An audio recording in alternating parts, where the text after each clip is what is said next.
अगला मुद्दा है समाज किसे कहते हैं। समाज जो है उसमें स्त्री पुरुष वयस्क वृद्ध छोटे बच्चे सभी का समावेश होता है। ये सभी जो है ये हमारे समाज के घटक होते हैं। हमारा परिवार जो है समाज का घटक होता है। ऐसे कई सारे परिवार को मिला करके एक समाज बनता है। समाज में कई सारी गुट होती हैं, संस्थाएं होती हैं, संगठन होते हैं। मतलब हर समाज के लिए कोई ना कोई संस्था जो है वो कार्य करती है, कोई संगठन बनाया जाता है जिसमें वो अपने हित के लिए, अपनी समाज के लिए, वहाँ के रहने वाले लोगों को कौन सी समस्याएं आ रही हैं या फिर उनके लिए क्या करना चाहिए, इन सब के लिए गुट संस्थाएं और संगठन जो है वो निर्मित की जाती हैं।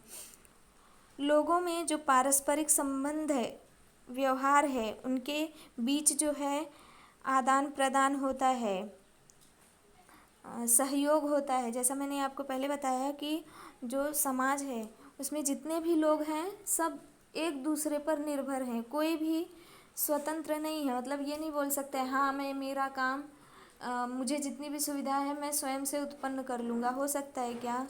नहीं। आप हो सकता है एक काम में निपुण हो, आपको वस्त्र आप खुद से निर्मित नहीं कर सकते हो, अन्न स्वयं से निर्मित, मतलब एक काम सभी काम आप अकेले नहीं कर सकते हो, तो उसके लिए कई सारे लोगों की आवश्यकता पड़ती है। तो जो लोग हैं एक दूसरे का सहयोग करते हैं, उस सहयोग के माध्यम से ही एक समाज बनता है और समाज में रहने वाले लोग जो हैं एक दूसरे का सहयोग करते हैं। अब मान लीजिए एक भीड़ इकट्ठी हो गई। अब भीड़ इकट्ठी हो गई तो हम उसको क्या बोलेंगे? समाज? नहीं, समाज वो नहीं है।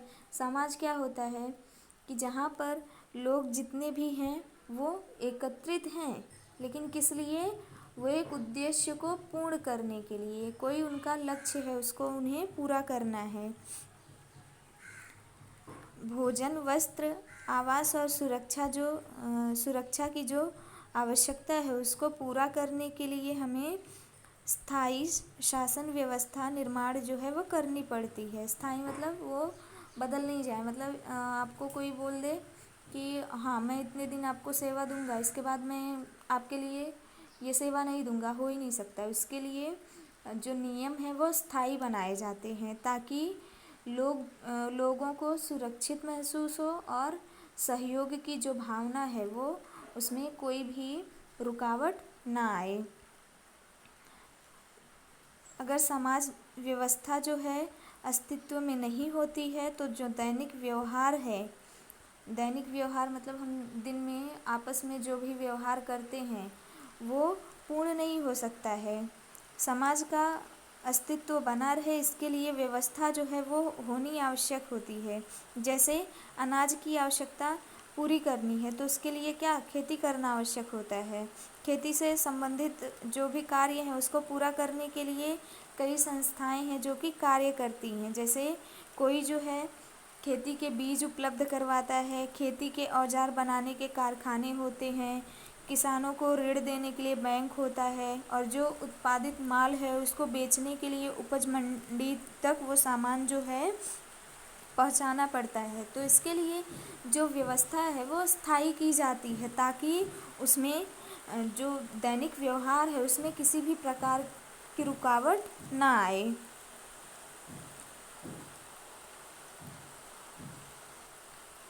ऐसी विभिन्न व्यवस्थाएं जो हैं वो समाज में उपलब्ध होती हैं तो जिसके कारण समाज जो है स्थिर रहता है। अगर ये समाज व्यवस्था अस्तित्व में ना होती तो लूटपाट होता, दंगे होते, फसाद होते, अराजकता होती, भ्रष्टाचार होता, लोगों का जो जीवन है इतना सुचारू ढंग से नहीं चल पाता, अच्छे से नहीं चल पाता। तो इसके लिए समाज जो व्यवस्था है, समाज की जो व्यवस्था है उसका होना अनिवार्य है। अब अगले पाठ में हम भारत की सामाजिक विविधता के बारे में पढ़ेंगे।